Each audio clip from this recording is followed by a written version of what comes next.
আমন্ত্রণ দেশ বাংলায়, সঙ্গে আছে আমি লাবণ্য রহমান। শুরুতেই সংবাদ শিরোনাম। গাজীপুরে সাড়া ফেলেছে নানা রঙের ফুলকপির চাষ। কৃষি বিভাগের পরামর্শে রঙিন ফুলকপি চাষ করে সফলতা পান কৃষক জুয়েল। এবং নারায়ণগঞ্জে তুচ্ছ ঘটনাকে কেন্দ্র করে দুর্বৃত্তের ছুরিকাঘাতে এক ছাত্রদল কর্মী নিহত, হত্যাকারী আটক।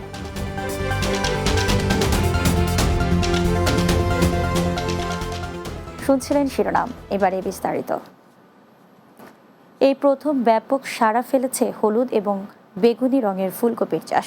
সাদার বদলে নানা রঙের ফুলকপির দেখা মিলছে গাজীপুরের কালীগঞ্জ উপজেলার বাহাদুর সাদি গ্রামে। স্থানীয় কৃষি বিভাগের পরামর্শে পরীক্ষামূলকভাবে রঙিন ফুলকপি চাষ করে সফলতা পেয়েছেন কৃষক আব্দুল আল মামুন জুয়েল। গাজীপুরের কালীগঞ্জ থেকে সহকর্মী রফিক সরকারের প্রতিবেদন, জানাচ্ছেন সুরাইয়া সীমা। গাজীপুরের কালীগঞ্জ উপজেলার বাহাদুরসাদি ইউনিয়নে নিজের 7 শতক জমিতে বাণিজ্যিকভাবে রঙিন ফুলকপি এবং 15 শতক জমিতে ব্রোকলির চাষ করেছেন কৃষক আব্দুল আল মামুন জুয়েল। ভালো ফলনের পাশাপাশি দামও পাচ্ছেন ভালো। বাজারে নেওয়া মাত্রই বিক্রি হয়ে যাচ্ছে এসব রঙিন ফুলকপি। অনেকে আবার মাঠ থেকেও কিনে নিয়ে যাচ্ছেন। মাঝারি আকৃতির এক একটি ফুলকপি বিক্রি হচ্ছে 50 থেকে 60 টাকায়।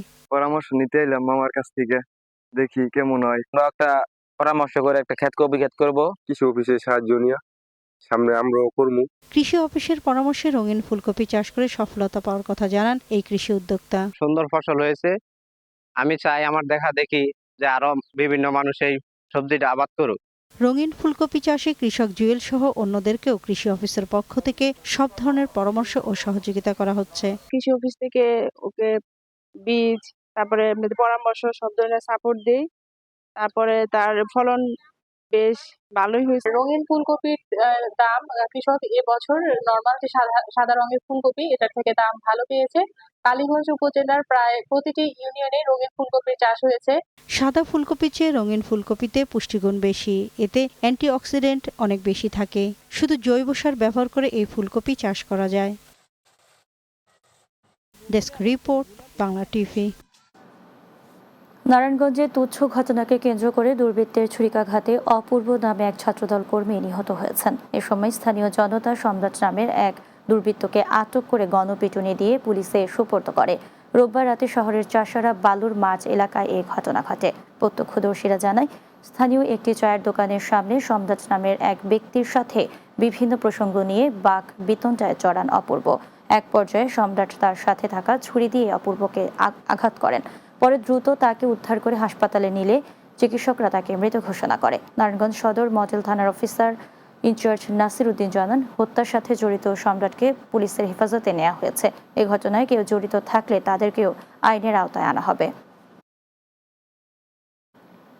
মাগুরায় তৃতীয় শ্রেণীর এক শিক্ষার্থীকে ধর্ষণের ঘটনার প্রতিবাদে মানববন্ধন ও প্রতিবাদ সমাবেশ করেছে রাঙামাটি জাতীয়তাবাদী মহিলা দল। রাঙামাটি জেলা প্রশাসক কার্যালয়ের সামনে এই মানববন্ধন অনুষ্ঠিত হয়। এতে মহিলা দলের নেতাকর্মীরা অংশ নেন এবং দোষীদের দ্রুত গ্রেফতার ও দৃষ্টান্তমূলক শাস্তির দাবি জানান। এর আগে শহরের বন্দরূপা এলাকা থেকে বিক্ষোভ মিছিল করে শহরের বিভিন্ন এলাকা ঘুরে জেলা প্রশাসক কার্যালয়ের সামনে এসে শেষ হয়। দেশের বিভিন্ন স্থানে শিশু ধর্ষণ, নারী নির্যাতন ও অপরাধীদের শাস্তির দাবিতে ব্রাহ্মণবাড়িয়ায় মশাল মিছিল ও বিক্ষোভ সমাবেশ অনুষ্ঠিত হয়েছে। বিভিন্ন স্কুল কলেজের শিক্ষার্থীদের উদ্যোগে ব্রাহ্মণবাড়িয়া সরকারি কলেজের প্রধান ফটক থেকে একটি মশাল মিছিল বের করা হয়। মিছিলটি শহরের প্রধান সড়ক প্রদক্ষিণ শেষে প্রেস ক্লাবের সামনে এসে সমাবেশ অনুষ্ঠিত হয়। এতে বক্তব্য রাখেন মেহেরুন্নেসা মুনিয়া, রেহেনা বুশরা, তানিশা, ফাহিমা সহ অন্যান্যরা। এ সময় বক্তারা শিশু ধর্ষণ ও নারী নির্যাতনের সাথে জড়িতদের কঠোর শাস্তির দাবি জানান। নওগাঁয় গাঁজা সেবনের সময় 3 পুলিশ সদস্যকে আটক করেছে শিক্ষার্থীরা।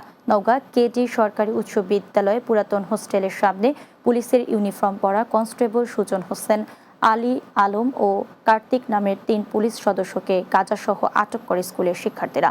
এ সময় কনস্টেবল সুজন ও আলম তাদের সাথে থাকা পিস্তল নিয়ে শিক্ষার্থীদের ভয়ভীতি প্রদর্শন করে পালিয়ে যাওয়ার চেষ্টা করে।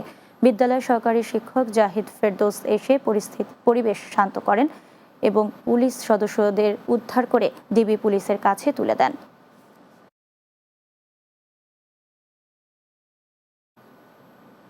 চাঁদপুরে অবৈধ ইটভাটা বন্ধে অভিযানে নেমেছে জেলা প্রশাসন ও পরিবেশ অধিদপ্তর।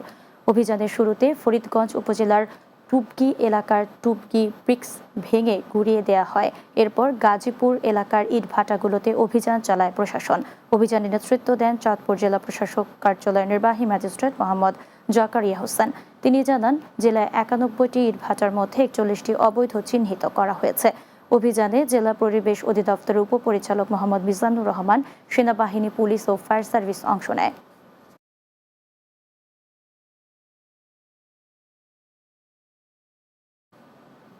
দেশ বাংলায় নিচ্ছি বিরতি। ফিরে এসে অন্যান্য সংবাদের সাথে আরও যা থাকছে। পটুয়াখালীতে বাণিজ্যিকভাবে শসার চাষ বেড়েছে, খরচ কম ও অল্প সময়ে বেশি লাভ হওয়ায় চাষে ঝুঁকছেন উপকূলের কৃষকরা।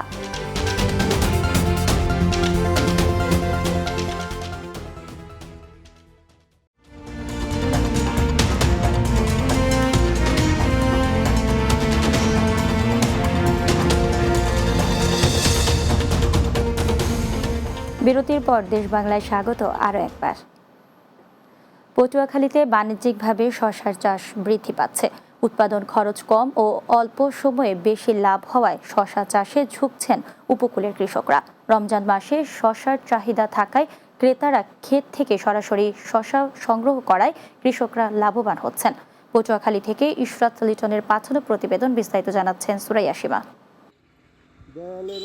পটুয়াখালীতে সারা বছর শসা চাহিদা থাকে। অন্য সবজির তুলনায় শসার সরবরাহ বেশি, তাই বিভিন্ন বাজারে শসার দামও অন্য সবজির থেকে কম। সাধারণত ফেব্রুয়ারি থেকে মার্চ পর্যন্ত শসা লাগানোর উপযুক্ত সময়। এতে কৃষকের বেশি খরচ লাগে না। চাষিরা বলেন, শসার বীজ রোপণের ২.৫ মাস পরই ফলন দিতে শুরু করে। পরিকল্পিতভাবে চাষ ও ক্ষেতের পরিচর্যা করায় এবছর ফলন ভালো হয়েছে। এই হারে ফলন আছে, যদি দাম বাজারে ভালোভাবে বিক্রি করতে পারতাম তাহলে ভালো লাভবান হতে পারতাম। শসার আইটেম অনেক হইতেছে, কিন্তু আমরা দাম পাইতেছি না, সেই জন্য আর কি আমরা একটু লসের দিকে আছি। শ্রমিকরা জানান, আগে ধান ওঠার পর অলস সময় পার করতে হতো, তবে শসা চাষের কারণে বর্তমানে প্রেক্ষাপট পরিবর্তন হয়েছে। আমাকে রোজ ৪০০ টাকা করে দেয়, ৪.৫ মাস কাজ করি। পটুয়াখালী সদর কৃষি কর্মকর্তা বলেন, জেলায় দিন দিন শসা চাষ বাড়ছে। চলতি বছর জেলায় ১৬৩ হেক্টর জমিতে শসা আবাদ হয়েছে। ২০ থেকে ৩০টা প্রদর্শনী করেছি। প্রত্যেকটা প্রদর্শনীতে আমরা মালচিং পেপার দিয়েছি এবং কৃষক ভাইরাও এটা দেখে দিন দিন উদ্বুদ্ধ হচ্ছে এবং তারা নিজে থেকেই প্রত্যেক বছর মালচিং পেপারের যে পরিমাণটা সেটা বাড়িয়ে দিচ্ছেন এবং অনেক বেশি উৎপাদন তারা করতে পারছেন। পটুয়াখালী জেলায় শসার বাম্পার ফলন হওয়ায় আগামী মৌসুমে শসার আবাদ আরও বাড়বে বলে মনে করছেন কৃষকরা। Desk report, Bangla TV. চাঁপাইনবাবগঞ্জে চাঞ্চল্যকর আব্দুল হাকিম পিন্টু হত্যা মামলার আসামিদের গ্রেফতার ও দৃষ্টান্তমূলক শাস্তির দাবিতে মানববন্ধন কর্মসূচি পালিত হয়েছে। জেলা প্রশাসক কার্যালয়ের সামনে নিহতের পরিবারের সদস্য ও এলাকাবাসীর ব্যানারে এ কর্মসূচি পালিত হয়। এ সময় বক্তব্য রাখেন পিন্টুর বাবা মোহাম্মদ হুমায়ুন কবির, বোন জান্নাতুন নেসা, স্থানীয় ইউপি সদস্য রফিকুল ইসলাম ও নাসির উদ্দিন সহ অন্যান্যরা। বক্তারা বলেন, গত ১২ জানুয়ারি সন্ত্রাসীরা পিন্টুকে কুপিয়ে জখম করে। পরে হাসপাতালে ১১ দিন চিকিৎসাধীন থেকে মারা যান তিনি। পিন্টুর মৃত্যুর পর তার বাবা ২০ জনের নাম উল্লেখ ও অজ্ঞাত ৩ থেকে ৪ জনকে আসামি করে মামলা দায়ের করেন। আসামিদের দ্রুত গ্রেফতারের দাবি জানান তারা। ফরিদপুরের বোয়ালমারীতে জামায়াতে ইসলামের উদ্যোগে গণমাধ্যম কর্মীদের সাথে মতবিনিময় ও ইফতার মাহফিল অনুষ্ঠিত হয়েছে। উপজেলা জামায়াতে ইসলামের কার্যালয় সংগঠনটির পৌর শাখার উদ্যোগে মতবিনিময় ও ইফতার মাহফিল অনুষ্ঠিত হয়। অনুষ্ঠানে প্রধান অতিথি ছিলেন ফরিদপুর ১ আসন থেকে জামায়াতে ইসলামী মনোনীত সংসদ সদস্য প্রার্থী ডক্টর মোহাম্মদ ইলিয়াস মোল্লা।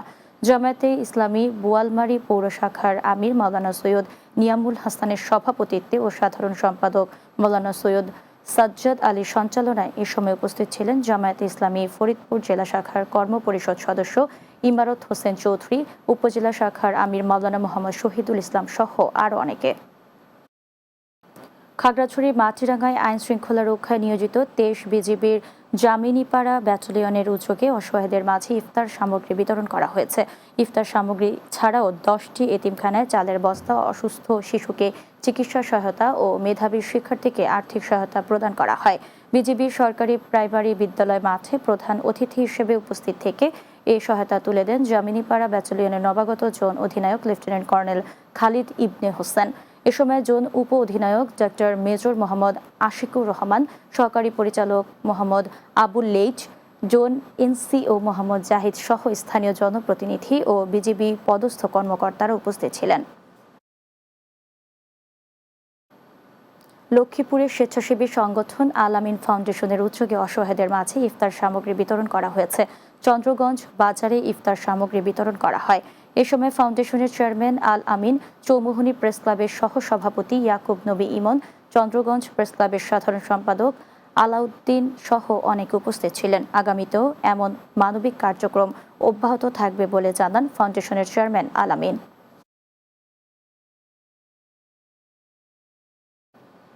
শেষ করছি দেশ বাংলা। যাওয়ার আগে সংবাদ শিরোনামগুলো জানিয়ে দিচ্ছি আরও একবার।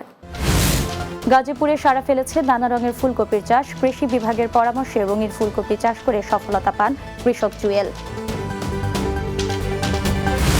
নারায়ণগঞ্জে তুচ্ছ ঘটনাকে কেন্দ্র করে দুর্বৃত্তের ছুরিকাঘাতে এক ছাত্রদল কর্মী নিহত, হত্যাকারী আটক। এবং পটুয়াখালীতে বাণিজ্যিকভাবে শসার চাষ বেড়েছে। কম খরচ ও অল্প সময়ে বেশি লাভ হওয়ায় চাষে ঝুঁকছেন উপকূলের কৃষকরা।